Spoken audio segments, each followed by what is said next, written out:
আল্লাহকে খুশি করার জন্য যে কোরবানি করছেন, মাঝে মধ্যে একটু অ্যাসিড টেস্ট করবেন। অ্যাসিড টেস্ট বলবো, ধরেন আপনি প্রতি বছর গরু কোরবানি করেন, এক বছর হঠাৎ করে ছাগল কোরবানি করেন,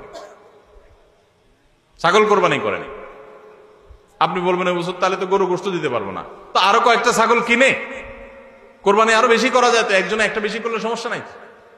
ছাগল অনেকগুলো কিনে গরিব দুঃখীদেরকে দিয়ে দেন, তারা কোরবানি করে তারা গোশত খায় ফেলাকে আপনার তরফ থেকে কোরবানি হয়ে যাবে। আপনি একটা ছাগল করেন, দেখেন এটা মানাইতে পারেন কিনা নিজেরে।